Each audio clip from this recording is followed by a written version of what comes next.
Hello, and welcome to the Instant Ink Comic Book Podcast. This is a podcast where every couple of episodes, we have a new artist, a new writer, a new journalist, all kinds of different people, all different kinds of creatives from all fields who join us to help put together a one-page comic book that we haven't seen before we got started here. We don't know what we're going to do today. We use some prompts. We figure it out. By the end of our session together, we have a new page that didn't exist before we all sat down today. So it's usually a lot of fun. I think we'll have a lot of fun today based on our guest. But before we get to her, I'm going to introduce myself. My name is Adriano. You can find me at Pesto Comics on most of the socials. You can find me on Instagram, Twitter, and Blue Sky most of the time. Sometimes I'm on Threads as well. But if you're not looking for me there, you can also find me at pestocomics.com. On there, you'll find everything I got going on. If you need to know what's the new hot thing coming from Pesto Comics, pestocomics.com. Made it very easy for you. Now, as always, I'm joined by the artist on the show, Roberto. Roberto, please let them know who you are, what you're up to. Hi, my name is Roberto Viacava. I'm an artist. I'm a co-creator of Voyager. And you can find me at robertoviacavaillustration.com. You can spread to the different social media from there. That's the easy way. Wonderful. Yes, nice and easy, nice and simple. All right. And today we have a guest. We have a writer today. We usually have a lot of writers, but usually they're more comic focused. Today we have a true author with us today. So I should have asked how to pronounce your name. I'm going to go with Anitha. Yes. Hi, everyone. My name is Anitha Krishnan. I'm a speculative fiction writer. I also write poetry. Most of my works are Indian inspired, based on my background, me being originally from India. So they have a lot of mysticism and soul searching in them. I have more than 15 titles published so far, including novels, novellas, short stories. And one of my novels, Dying Wishes, it's a contemporary fantasy novel set in Burlington, Ontario, and includes a lot of elements of stories of Hindu gods and the South Indian folklore. It was a finalist for the 2023 Rakuten Kobo Emerging Writer Prize in the speculative fiction category. And I think it was the only indie published title to be among the 6 finalists. I also, in addition to writing, I write short fiction every week, which I publish on my website, thedreampeddler.com. And I'm not on any social media platform, but I have just recently gotten into YouTube. So I try to narrate these flash fiction tales with background music added to them. And I narrate them in sort of a story song format. And I've started uploading them to YouTube. So they're part of the Tales for Dreamers series. So that's summarily what I do. Yeah. Amazing. And we'll make sure to get a little card added as you say that, so you can click right through to the YouTube page. But that sounds awesome. Oh, It's thank you. You're probably doing the healthy thing with not being on all the other social media. It's YouTube's all right if you don't read the comments. But Yeah. yeah. I don't get any. I haven't been getting any yet. That's another battle to overcome, right? Like, isn't anyone looking at this? Okay. If we've learned anything about YouTube, is that it's a very long road. You have to just be comfortable with the grind. So it's coming. It's coming. Good Keep to at know. Good to know. But All right. So before we get too deep into everything, what I'm going to do is I'm going to share my screen. So I want you to ignore these prompts because I've been looking at them and that's cheating. So I'm going to read these out to you. Oh, it looks like we got a couple of repeats, but we'll see what we get out of them. So today we have The Professor. Write about a situation where someone taught you something in an interesting way. True Friendship. Describe a situation that exudes true friendship. Silly Sports. Characters taking a sport much too seriously. Dreamcatcher. Someone is able to steal your dreams. And Rewritten. Rewrite another piece of your writing from the opposite perspective. That one's a little harder to do, but we'll say if you need a refresh, we could do a refresh. So are any of these speaking to you? I mean, I always gravitate towards Dreamcatcher because most of my writings are dreamy, whimsical, that kind of stuff. Can we refresh and then decide whether or not to do Dreamcatcher? Let's do it. Okay, so we'll keep Dreamcatcher in the pocket and we'll look at these. So Oh, This we is got some more interesting. repeats. So we got repeats of the last one, but I'll read these out real quick. So we got 4 seasons, the changes that occur throughout the year. We got true friendship again. I'll skip that. Good Mhm. vibes.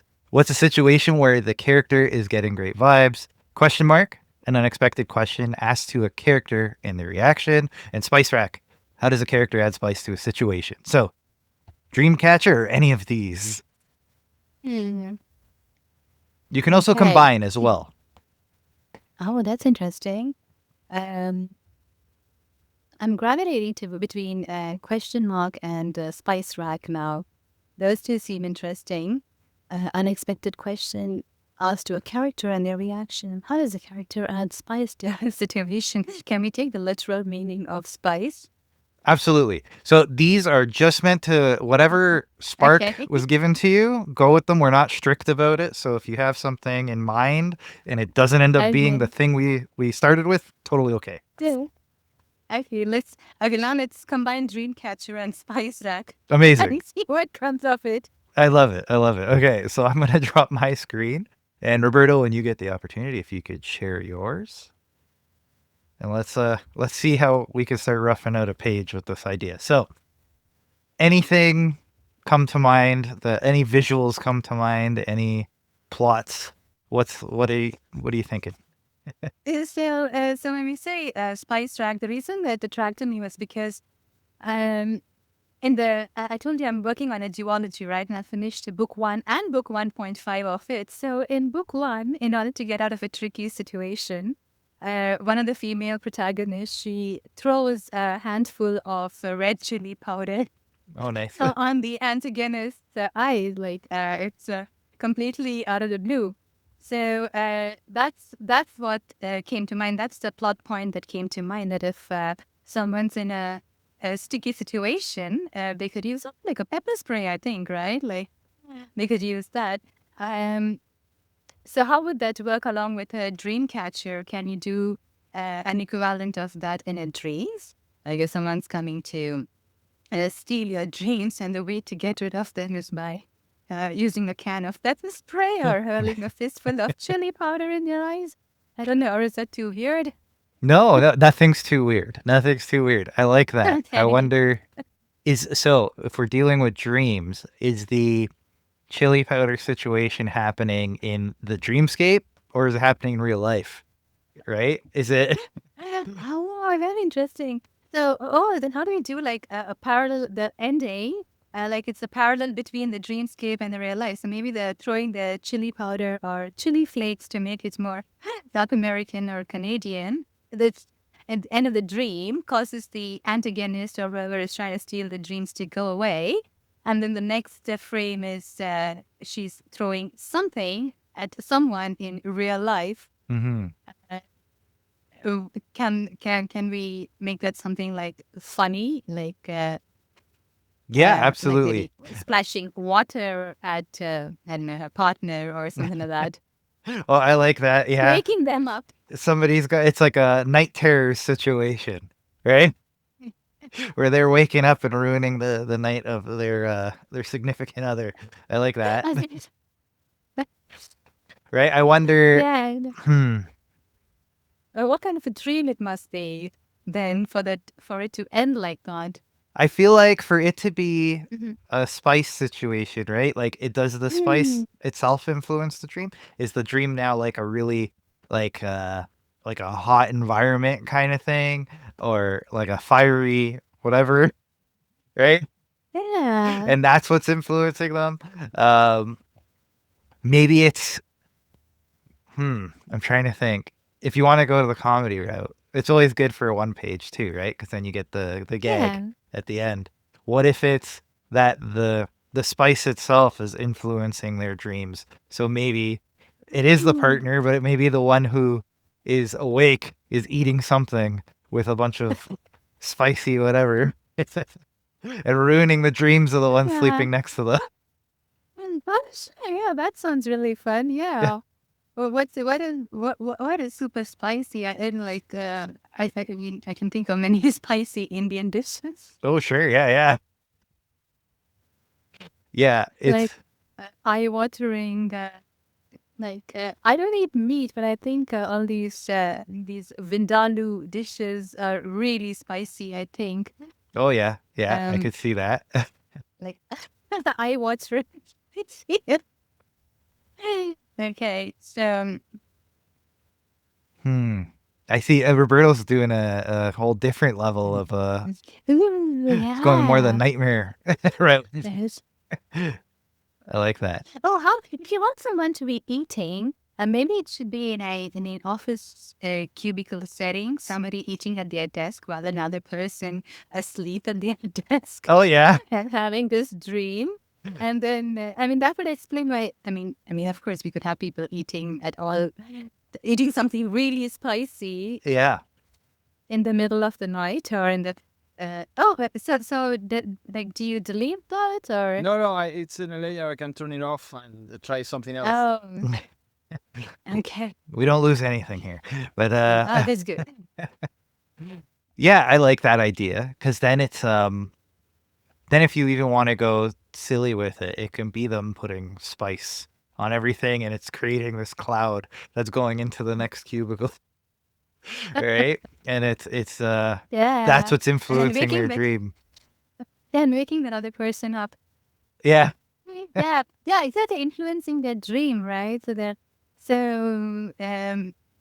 Oh, so maybe the other person's dreaming of like giving a bouquet of flowers, I don't know, to someone they want to woo or something. And instead of it smelling like flowers, like fresh flowers, it starts to have this like really spicy smell. I don't know how we would depict fragrance, oh yeah, you aroma get in like a the eyes watering and the miserable, like it's like, what are you doing to me, yeah, right? So maybe that's yeah. happening to the person sleeping, that they're given some flowers and they go to they go to smell them, and then they're like immediately like Exactly what crying and right. It's like it's the dream turned to yeah. the nightmare. It's like the person they've been, Yeah. you know. And maybe that person in the dream that's giving them the flowers, person they have the crush on, is the one that's actually doing this to them in real life, right? And then Yeah. you get Oh that yeah. full circle, right? Only for that person, for the giver to have something hurled at them in the end. Exactly, To right? have the flowers hurled back at them in the end. Because in the dream they are throwing the spice and in real life they're throwing the flowers back or something. Yeah, yeah, I like that, right? And then Oh you really yeah, get a look full at circle. that.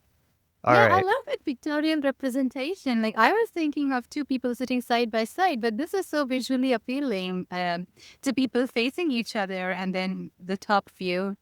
Yeah, but I imagine it like in a cubicle, so there is a division here. Mm-hmm. Yeah, absolutely. This is amazing. Yeah, there's like that So, separation, but they're still affecting one another, right? yeah, and you can see both of them. Yeah, that's great. To see, to tell you the truth, I've never written comedy. That's the things that I write are very, I would say dark. They're not dark fiction, but they're uh, maybe a little on the more soul searching side. And there's just like hints of comedy. That's why, so I want to make this like a really funny thing. I like it. I'm counting. I'm counting on y'all to bring out the funny aspects. Oh, for Just try sure. something different, right? Yeah. Yeah, yeah, exactly. You're flexing different muscles, right? It's good. Yeah. It's a good Yeah, and exercise. and I have you for company. So, it's a safe space to try out something entirely new, something totally out of my comfort zone. So, Yeah, I love it. I love it. That's the perfect attitude for this. So I'm a fan. I like it. All right. So in terms of plotting this and Mhm. sequencing this, so like, does that so we have like maybe does it start with the dream world, that it's like the person that they, because we also have the limitation of just like the space of one page, right? So we got to consider, yeah. how do we tell the whole story without needing too much space to do so. Um, so this panel with I think this is Mm-hmm. close to the reveal, right? Like this is or is it the introduction where it's How many panels can we fit I on this one page? I would say ideally we do usually what 4 to 6 is like the sweet spot. Okay. We can go higher, but Okay. then you really start to make it Yeah, the panels are smaller and smaller. Yeah, right. Yeah, So okay. Then you can't see the details, right? exactly, right. Or you can do panels smaller with only details that you're not doing like a this would be like a general panel, and you just do one panel like this, and it's just an eye or something. Or the Oh, flowers, or okay. right. So it's think of it, the Okay. more, and this is also how you control time with comics as well, right? So the more panels you have, technically the slower everything's moving, just based on the fact that the reader Mm, has to yeah. ingest more information. So you're actually slowing down the story the more you add, which is okay. It's just that's something Mhm. to keep in mind, right? Um, but yeah, to Roberto's point, you can technically fit, I think, you could do up to 12 if you really want to get really super detailed, but then it's really slow. But like 9 is usually the max, and even then it's typically like, just a close up of people having like a conversation back and forth. So if you want anything Sure. visual, you should get between 4 and 6, I would say. Um, Probably Sure. around 6 for I would say this will probably be closer to 6 if you're doing like the dream world, and then you kind of bring it to reality. You need at least like a little bit of establishing what happened, like almost like your 3 beats for each world you're Yeah. in, right? Sure. Um, Anyways, I'm rambling. Does that all make sense? No, no, I'm listening. I'm just, yeah, yeah, for sure. I'm thinking what we could do is we can um show two things happening in parallel. Mm-hmm. Like I think the person on the right is the one that's sleeping, right? Mm-hmm. So as maybe the person on the left gets up with a bouquet in hand, and the person on the right um is dreaming of I don't know yet, dreaming of what. Um, and the person on the left, in the second panel, the person on the left leans over with the bouquet and is about to trying to reach out to touch this person to wake them up. And then the dream for the person on the right, the dream progresses. And then we can do 2 steps like that. And then maybe the fourth is when the dream, all hell break loose in the dream. And um, or maybe this person is showering and the flowers on the other person. Maybe the flowers fall on that person to like when they attempt to wake them up or something. And then in Oh, the sixth panel is when uh, uh, the person flings it back, and the person on the left, the giver of the flowers, is like back astounded, like "Whoa, what just happened?" kind of a thing. Does that progress well? I won't. I didn't follow. The flowers are in reality and in the dream, or we don't see the Yeah. dream. We see him just sleeping. Yeah, we see the dream alongside. The flowers are in reality.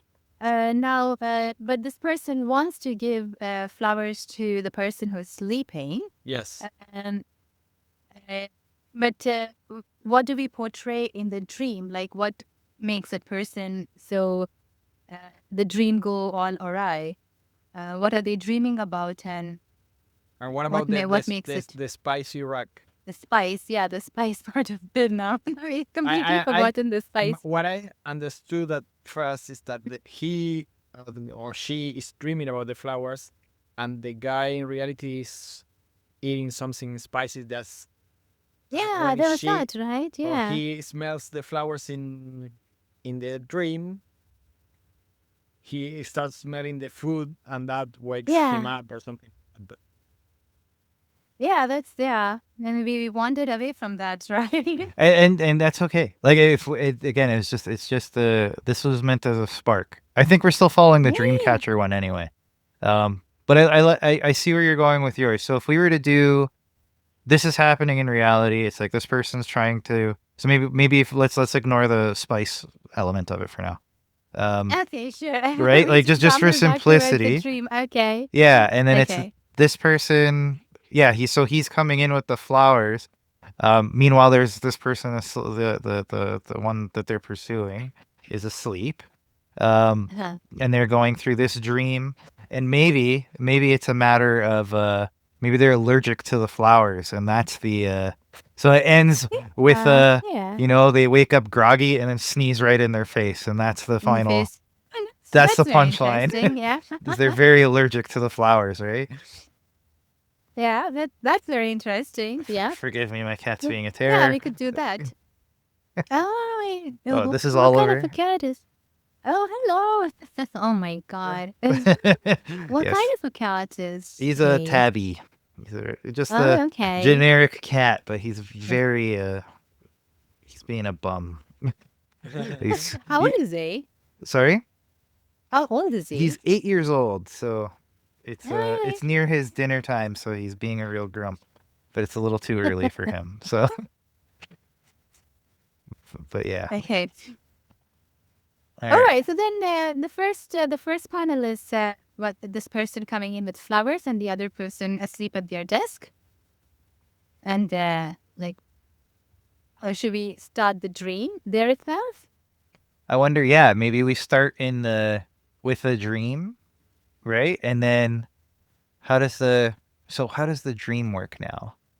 I think it should be starting at the in reality it does office or what, and Yeah, make a loop. Yeah. It's start in the office and end at the office, Sure. and in between you show the dream. I like that. Sure. Yeah. Oh, yeah. Then we don't have to keep replicating the office aspect in every panel, Exactly. Yeah. right? Yeah, that's a good idea. Yeah. So then, yeah. But then if the person is asleep in the first panel, so we know that, then we focus on the sleeping person and what are they dreaming about that makes them react so badly. I think maybe you use the what is the literary term, the pathetic fallacy or whatever, right? So you What is that? that is the God.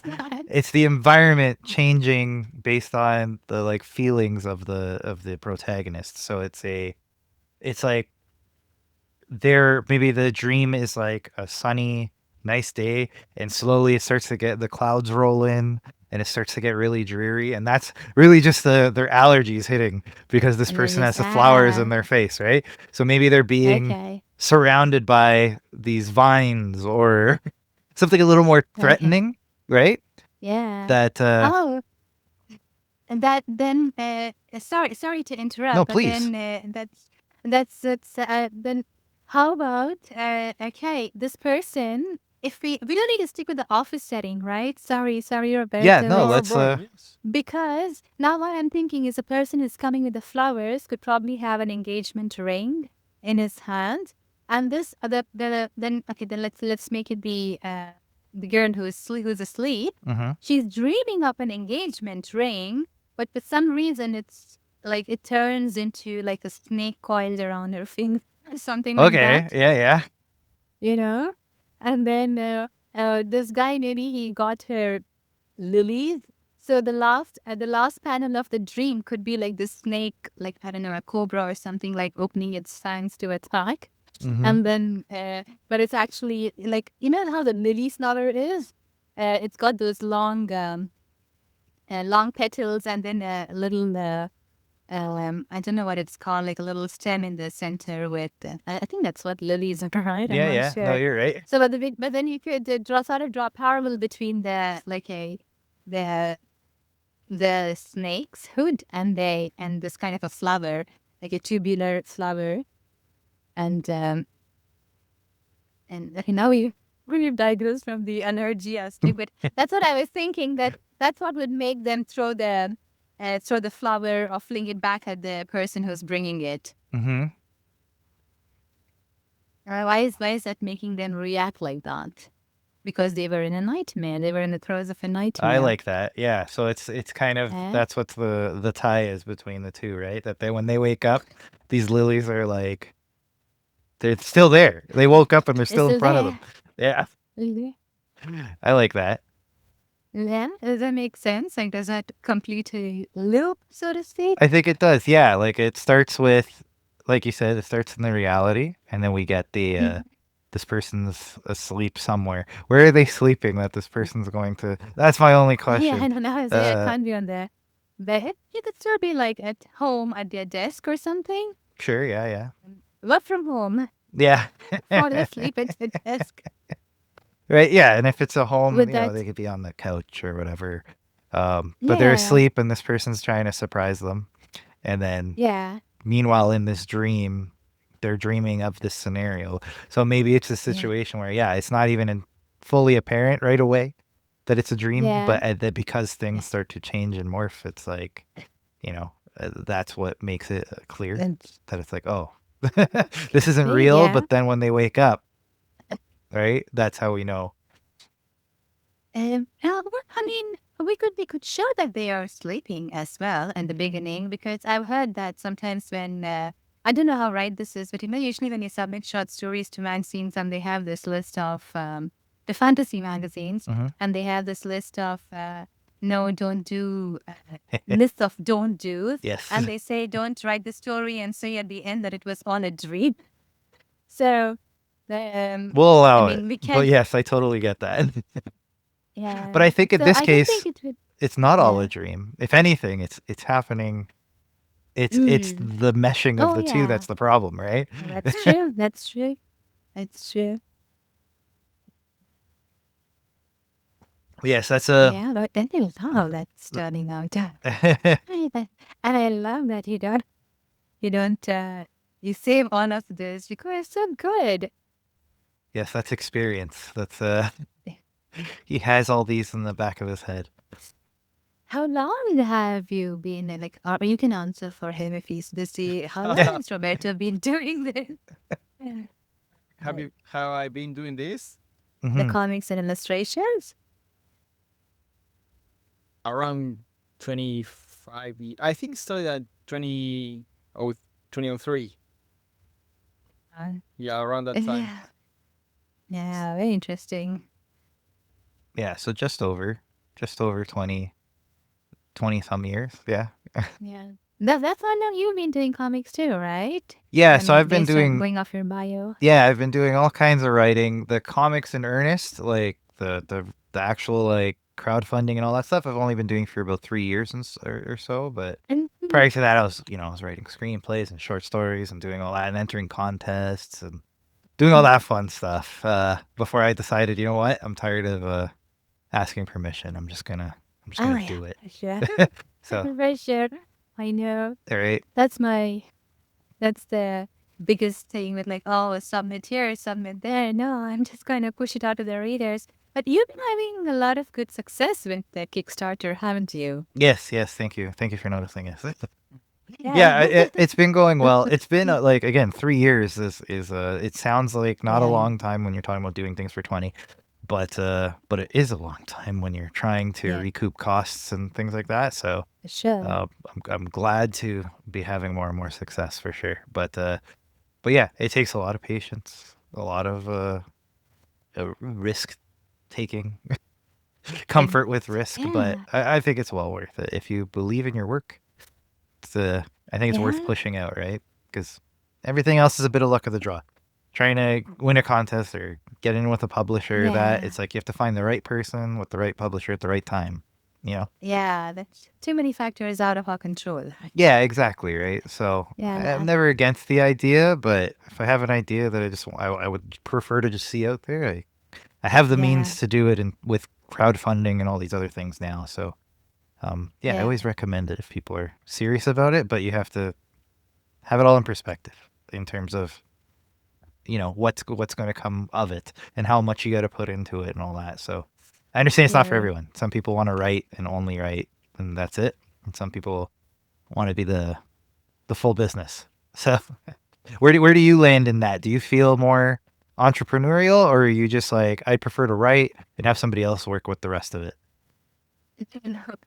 So, I think I'm only just beginning to find my feet Sure. in this whole thing. Like, even though I've been writing for a while, I think it's only this past year that my mind is opening up to how much more entrepreneurial I need to be. Hmm. And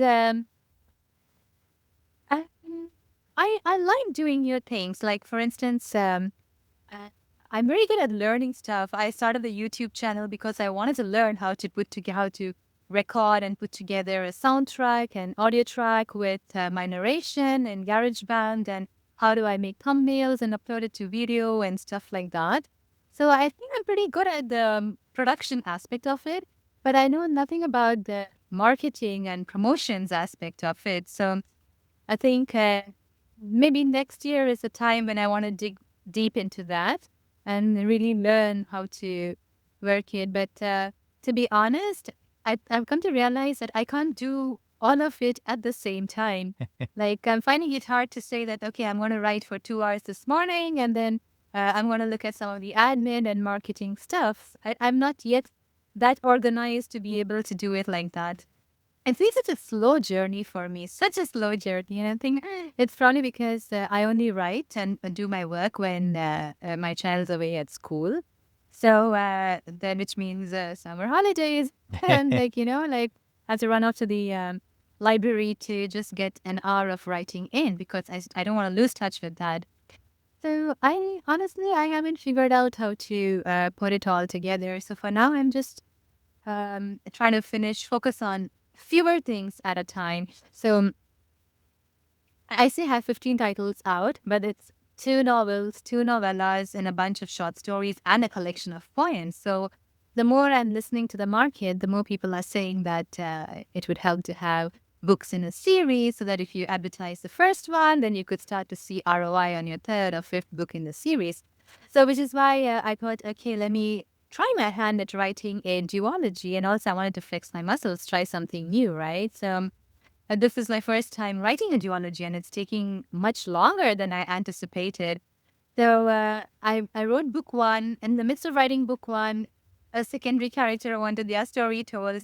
So I went and I wrote book 1.5 very happily, and that came very well together. So this one's I would say it's a science fantasy. I think that's the term for primarily fantasy with some sci-fi, very basic science fiction elements to it. So now I started, and I'm a discovery writer. So it's just like how we're doing it now, right? Like just making it up as we go.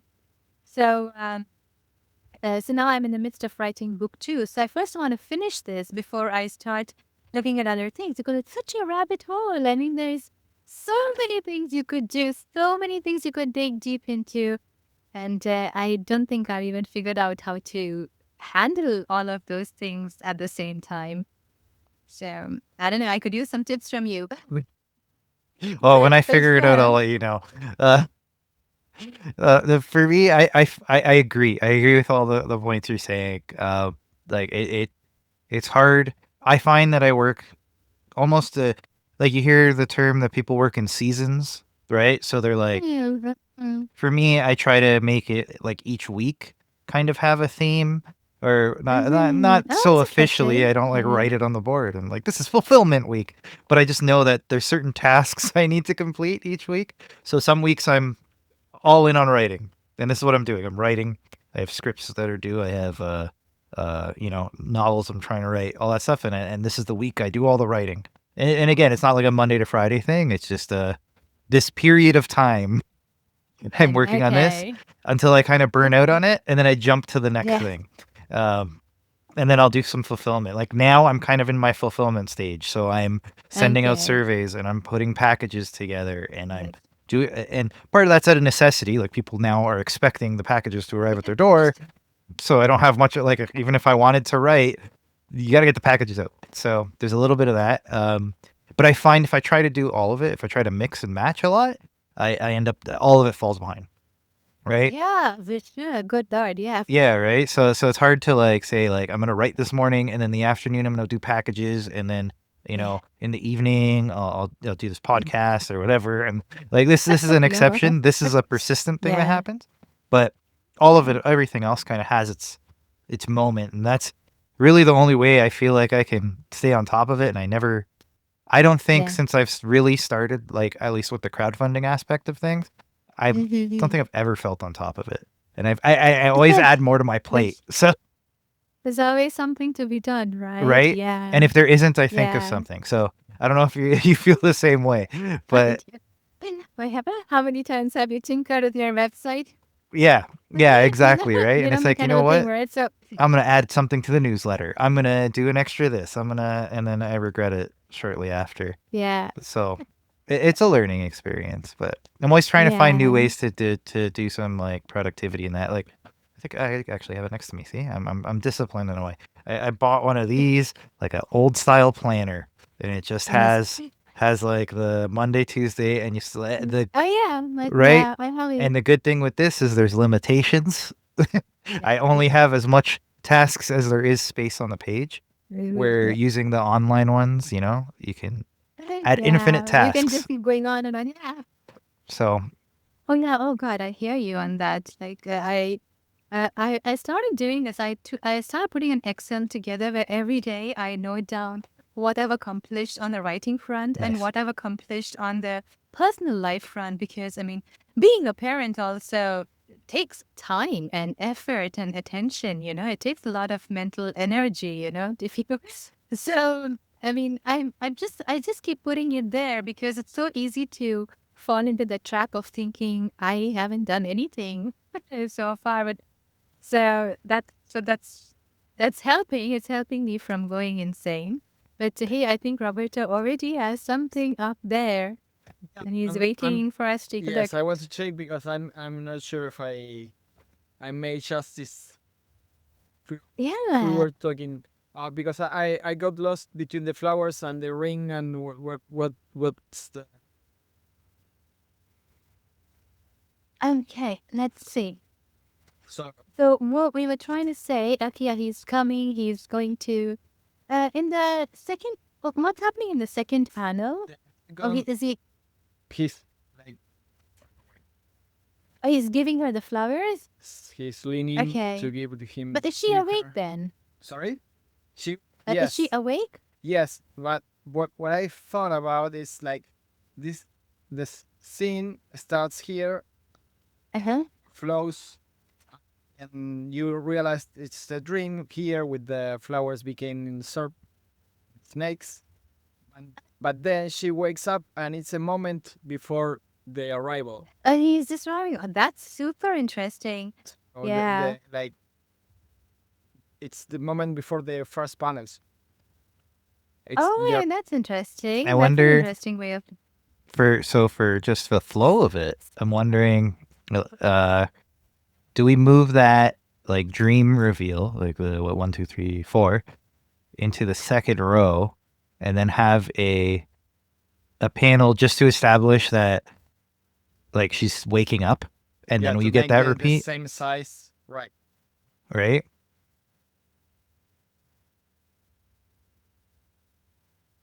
Yeah, and like you might have to squeeze the second panel a bit to make it all work. Right? Yeah, and then the new panel, 1, 2, 3, 4, 5, will just be her awakening. So it's like, oh, okay, that was a dream.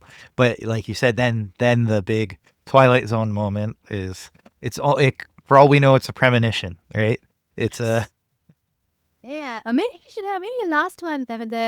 Maybe the last one should be like the guy giving her the ring, but then she's got a question mark on her head, wondering whether she should take it or not. yeah, I like that. If you have space for it.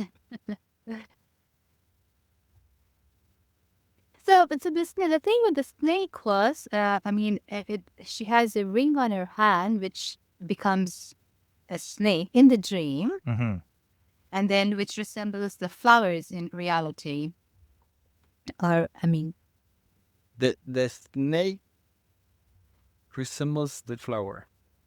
So it's not the lilies. It should be the ring. That's the snake. uh, but this one looks very nice. Note to change that. Yeah, like yeah, we don't even need a ring because the flowers and the lilies and the snakes that's the representation right there, right? Hmm. And anyway, we see him bringing the flowers in the first panel. So even if he's got a ring, it's like hidden. So it's not. Yeah, exactly. That's what's behind his back, right? Yeah. Okay. Yeah. Yeah. And then we can now that we have space, we can just maybe add that part where she's wondering Yeah. whether to accept it or not. So I wonder, yeah, is the last panel a is it almost like an over the shoulder of him with the flowers and like smiling, and then she's like, we get that Ah, question that's bubble. interesting. And then I think this one actually is good with if we use that, I think this is a good, like, even a silent comic, right? We don't need to. Yeah, yeah, yeah. I have completely forgot about dialogues. Good lord. Yeah, but this one is very self-explanatory, right? It really Hmm. doesn't need any words. Over the shoulder. What's the Yeah, last so one? it'll be him handing the flowers, I guess, and then her, or what's more important in this situation? Is it him handing the flowers, or is it her reaction to the flowers in her face? I just don't. I'm A trying to reaction, avoid right? like over repetition as well, right? Because it'll be the same panel four Yes. times. Yeah. We got a representation of her face, expressions on her face in panel 3. So Right? And then how do we how do we show that in the end? Because him showing the flowers, I don't think does anything. oh, how was What's your I don't thought? know to add a little twist to this. Yeah. Yeah. How about uh, we see from is over the shoulder? Is that the term you used? Like we see him giving her the flowers and she reaching out, reaching for it for them. And how about we show a snake slithering out the doorway to leave a sort of question in the viewer's mind that was this a dream or was it really real? Or is that too bizarre, too far No, off what we were thinking? no. So she didn't wake up. She's still in the dream. She woke up, but there's really a snake or something like that, like a symbolic snake It's too. what's that movie? It's Inception. You don't know. Inception. It's the top spinning and it wobbles, but it doesn't Well, fall. yeah, I watched it once and I don't think I quite understood it. I really need to watch it again. Oh, that ending is like, it's one of the better endings of a film, I think, because it it can be anything that you think it is, and you can be both wrong and right at the same time. Like, it just. Oh, then let's do that. I love that. Yeah, that's yeah. Let's do it that way. And then, I mean, if it makes sense to y'all, I mean, Yeah. we need all the three of us need to yes on this to like give a go ahead on that ending. What other ending can you think of? Like, how would you like it to end? Yeah, I just think the Should we make the should we make the first panel smaller? I mean, does that Sure. need to take up more space? Because that I feel the other panels are where the story comes out. Like first panel, we establish that she's sleeping. Okay, sorry. You were saying, Adriano, as to what could be an alternative ending. Oh yeah, no, I was just thinking. Oh well, yeah, you kind of touched on it. Is the how do we express this visually? So the way we could do it, even, I'm wondering. Yeah, because to your point, that middle section is really where the story's told. So I wonder if we does that second panel, like, do the first and second panel go on top, right? Like, so we may, like Roberto, if we shift that first establishing shot to the left, and then the second panel goes to the right of it. Mm. Not that I'm the artistic director here, but you tell me. just for pacing's sake, right? Like, this is kind of two of the same, and then we could tell that story in the middle a little clearer. Maybe Yeah. add more to it.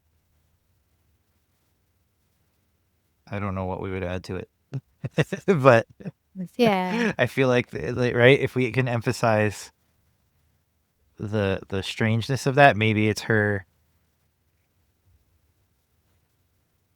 So this, yeah. So those two are there, and then she wakes up. Maybe there's relief on her face, Mm-hmm. The what? The what? Sorry. like she's relieved. Oh. Because in the fourth panel, she's really terrified, right? That the lilies are turning into a snake. So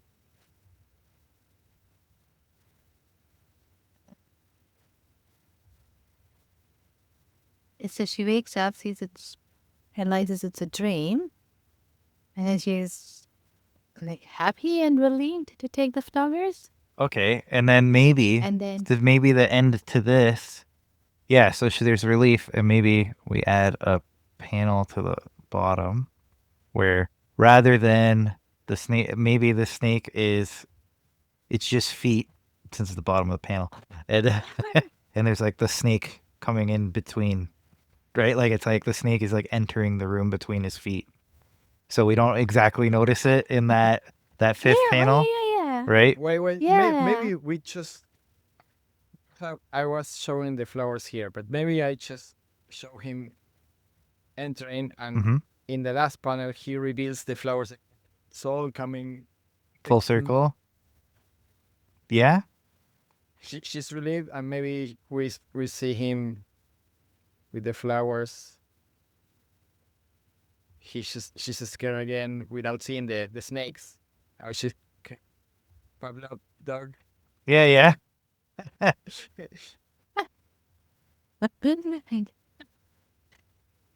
Yeah, I think that could work. So we're saying that in the end, she sees the flowers and She reacts like she's woken seeing up and the snakes. so now in real life she sees the flowers and then it reminds her of the snakes, kind of a thing. Yeah, exactly. Yeah, that's so interesting. Why, guy? It's a full circle moment, but yeah, I think we're this way. We're back more to the like there's a Like- clear divide, right? Like she had a Yeah. bad No, dream, that's true and he's too. kind of reminding her of it That's- unintentionally. Yeah, I like that. The Pavlov dog. Yeah, I think that could work. I just feel like now, well, Roberto, this is all your call. I feel like So I see what I can do, but I'm let's like lay it out. Yeah, define define this. I feel like you got space to play with the in between like 3 and 4 there, Yeah. right? Oh my god, this is Yeah, this maybe is I can add another panel. Well, it's even worse than this. The snakes are like Yeah, like maybe you get a view of the snakes or something, right?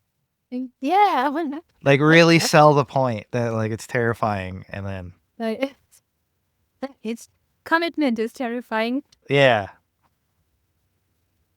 right. Please, it's I don't know. I think like when we talk of commitment in general, right? Even sticking with one story till the end, like in between writing this novel, I've written so many other short stories and flash fiction tales and so many other things, But I don't know. I think like sort of drifting away brings me back to the story as well. So I guess like I'll take a break from that. Like you said, like you keep working on it till you burn out, then jump onto something else, and then come back to finish this or something like that.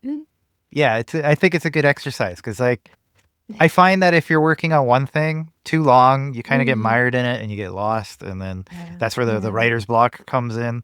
But if you can go work on something else, sometimes it helps that original project, right?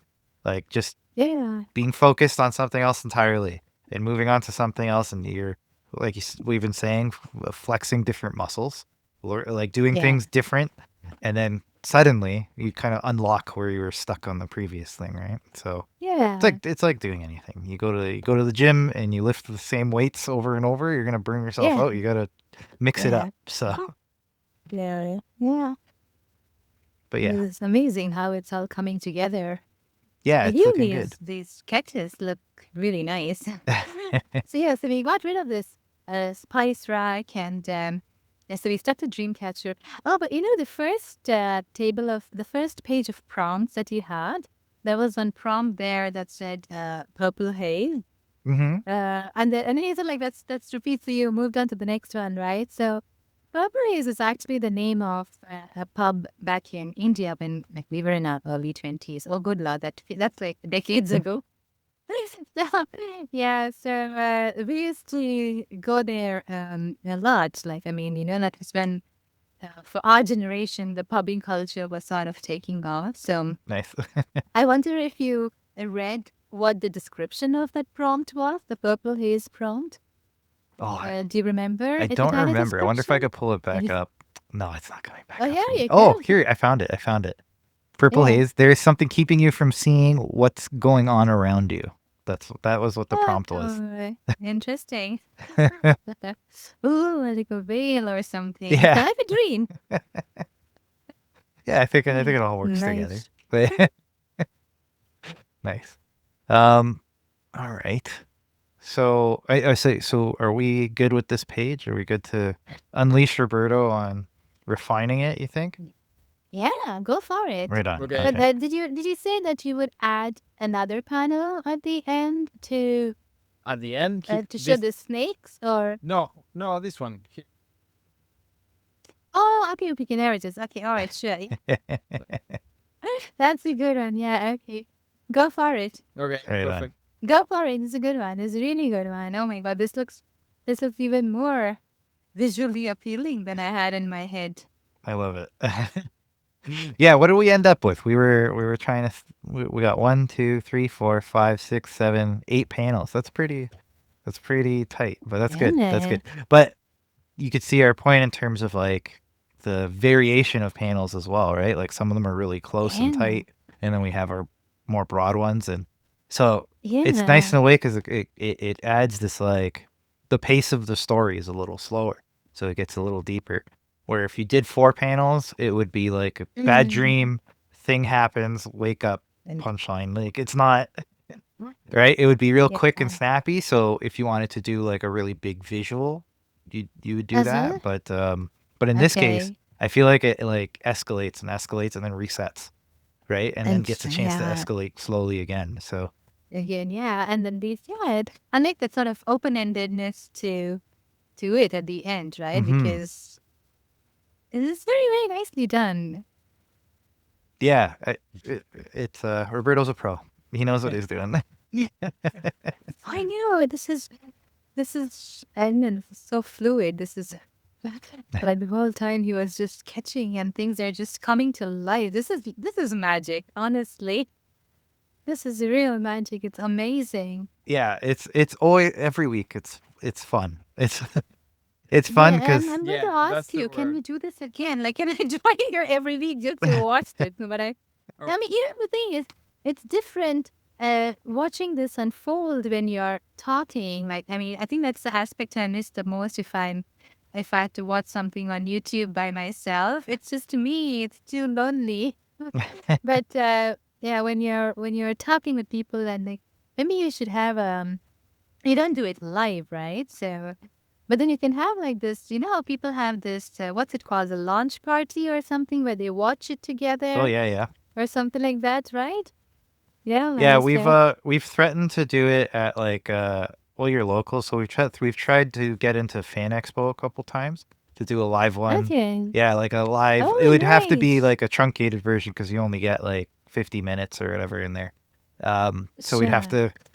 to drive a little bit to get the page done. Yeah. But that's an idea. We keep trying. We keep pitching it. One day maybe somebody will let us do it live with a crowd, and just kind of limit the ideas. Have everybody vote on 3 and then go.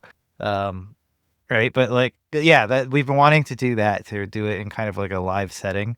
Yeah. So hopefully one of these years they'll have us there to do it. I do find the live stream setting is a little too manic for me. I don't know if that's just me. Yeah. I'm being an old grump, but It's it's just too much happening on the I screen hear with the you. chat, Yeah. and they like fly by. I don't know how people do it Oh on like God, yeah. yeah, like Twitch and all Yeah. that, and they just have Oh all the comments, yeah. and it's like, what do you like? How does that Can't even keep work? up.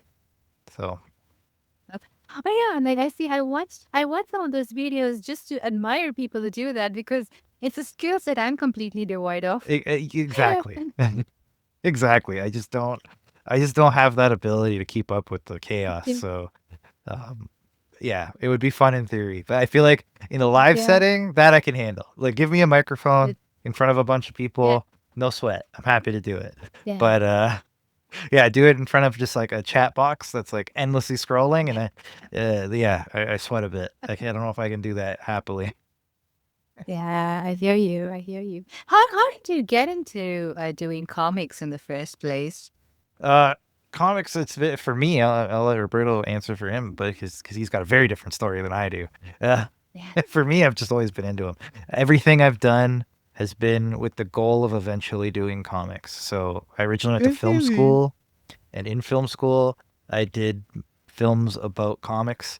And like I did a documentary about me going to all the comic shops in Toronto looking for a very specific comic. And so it was always in my plans, right? Sure. And my hopes to do it. And I had a couple false starts, trying to do it the more official way, like trying to get government grants and all that kind of stuff to get things off the floor. And then eventually I learned about Kickstarter, and that was kind of the impetus where it's like, okay, like if I put in the sweat equity, right? I put in the work, I put in the effort, then the rest then I have a means of getting it out there, right?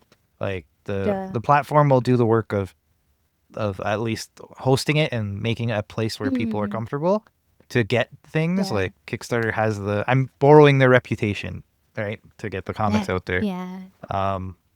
But not until then did I actually jump in. But before that, yeah, I was just always on the periphery, always planning to do it.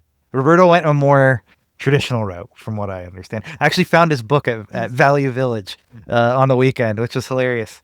I was just flipping through them, and I saw his name. So I didn't buy it because whoever owned it previously kind of left gunk and stuff on it. But I didn't want to take that home with me. No, I'm not. But I had it in my hands ready to buy it, and I went to flip through it, and I'm like, nope, staying here. But somebody really enjoyed it, I guess. They're like, nodding the whole time. Yeah. But yeah, so Roberto, what about you? What was your start in this? I don't know if I've ever heard this story. I've heard a form of it, I'm sure, but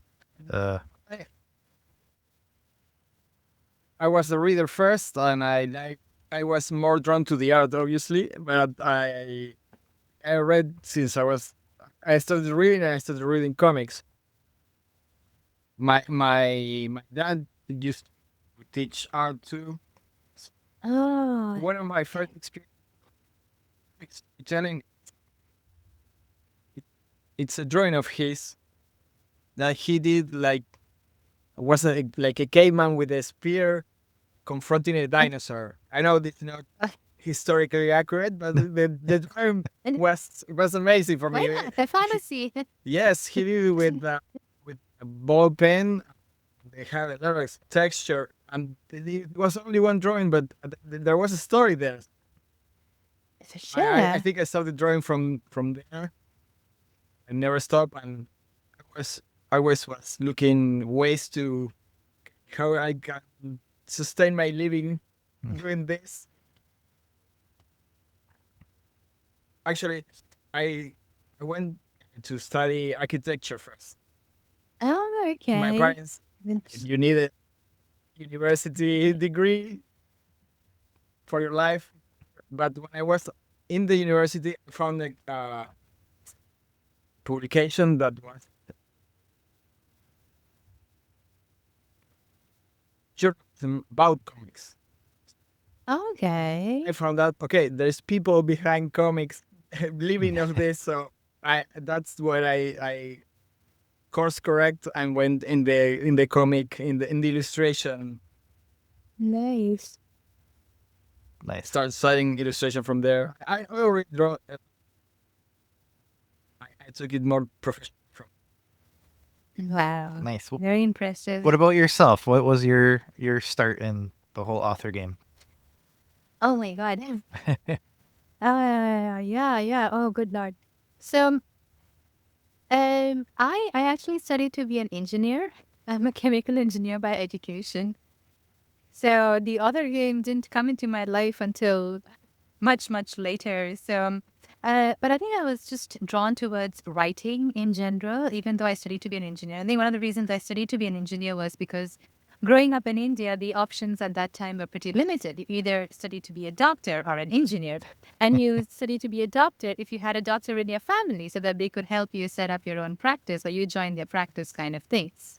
So engineering, everyone in my family is an engineer, Wow. at least by education. So, but my first job actually was in a cigarette factory. And I lasted about 9 months there. I was like, no, I want to do something else. So I think I started writing at that time, and that's when content writing was becoming a big thing in India. So we're talking about like early 2000s, right? Like 2000, mid 2000s, basically. So I got into like content writing for a startup, and then I was doing marketing collateral in an IT company. So there was a lot of writing involved, like very creative writing. And I was just sort of writing poetry or maybe like some, like little flash, not even fiction. I hadn't even started writing fiction at that point, mostly poetry. But I really enjoyed being a content writer. And then I became a journalist. I was a journalist for Oh, wow. 4 years in Singapore. So that's why back then I had the ability of being able to, like, a newsroom is so noisy, right? I had the ability of being able to focus on my computer and writing my story and like shutting out the noise. And now I can't. I've lost that ability after becoming a parent. So anyway, so then I think that it was around the time that I felt like I wanted to write a novel. I think someone was saying that, yeah, it's actually um, every journalist's dream is to become a novelist. And I think much later I read, I don't know, was it Stephen Pressfield who said that we usually have a shadow career that sort of mimics what we actually want to do. So so this was in Singapore. I didn't know all this back then. And then I moved to Canada because I wanted to do an MBA. So I started at UFT at the Rotman School. Moved here. My husband and I, we went to Australia for 1 semester on exchange. And then I fell pregnant over there.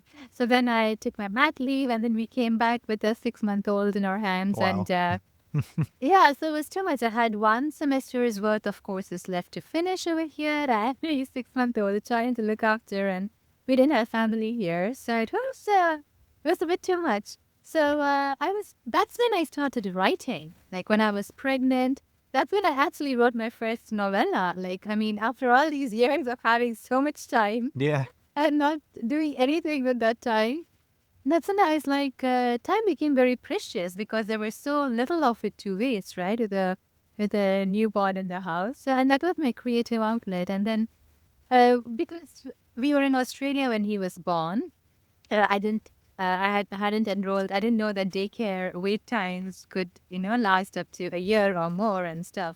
So we came here, we didn't have daycare, and I was like, okay, I can stay at home with him for a while and sort of start to write on the side. So that's how I wrote my first book, and I think I published it when he was a year and a half old. I always tell him that, you're the reason I started writing, and Oh. that's the best thing that's happened. So it's been very slow because to me, being with him, spending time with him is more important. So I try to do that. When he's around, I can't focus on other things. So he's a lot of fun to be with. So we're just playing, goofing around and stuff. And it helps that I'm very lucky that we have the flexibility to do that. But now he's 9 and he's more independent, and he's definitely, like exploring more of what life is outside the bounds of like being at home with mom and dad, right? So now I'm starting to look at it more as a business and trying to put my works out there and market them. So that's my long story long as to how I got into the game. I mean, it's not just about the writing. I love the writing, but I also like the flexibility that it gives me, to be at home with my child, to be at home for my husband and my child. I mean, at the end of the day, this is it, right? For me. So we don't have any other family here. They're all in India or in the UK and the US. So when I look at it on a day-to-day basis, I feel I'm already living my dream life. I get up, I get to spend time with him, with my child. Then it's not a rushed morning. He goes to school. I get to write 1 or 2 hours a day. And then a couple of hours I try to do or read up or something to figure out how to get my works noticed, how to get more readers primarily. And then it's evening. Then again, it's busy with him and like with being a parent. So it's those two are my primary roles during the day. Yeah, that's fair. That's So pretty that's important. yeah. Pretty Do, important do stuff. you have do you have children? I do not. I'm what we call a dink. So double income, no kids. So Oh, I'm oh yeah. when I was in my twenties, I think my mom came across this term, and then she started saying that, this is what your generation's gonna be. You're gonna be dinks. The double income, no kids, right? Yeah, I've heard the term. Yeah. Oh, that's good. Yeah. Is that by choice Yeah, or yeah. is this too personal a question No, to I'm ask open on about this all of it. video? Okay, It's all definitely right. been Yeah, out there, sorry. and we've even talked about it on here. Okay. I'm pretty sure. Okay, yeah. But yeah, no, but thank you for asking. But yes, no, Yeah. absolutely. It's not a big secret. Much to my mother and my mother-in-law's chagrin, we have decided just we'll let everyone else have Yeah. kids. So we're wonderful aunts and uncle, but Oh, that's the best place to be yeah, in. right. We show up, we have fun, and then we say, all right, they're starting to cry. You back to you. Yeah. They need mommy and daddy now. Send them back. Yeah, right. So Yeah, I think we're in a good sweet yeah, spot. It's yeah. yeah, but yeah, it's I always find it very interesting how much you guys are able to juggle. Like, I respect it. I understand that I certainly have a lot more time. I have the cat, but he kind of takes care of himself. Not comparable. No. So I'm able to Well, you're making an assumption. You're assuming that you're able to juggle. I'm telling you, we are not. Every day it feels like. The thing that I hate the most, I hate not having more time to work. I hate that progress is so limited. Like 1,000 words a day feels too little. I had to sort of brainwash myself into thinking that 1,000 to 1,000 words a day is good. For me, it's too little. In fact, just this morning, I was telling my husband, like, I used to leave home at 6. Like, my husband and I, we met at we were working in the same company. It was our second job together, and that's where we met. Oh, well.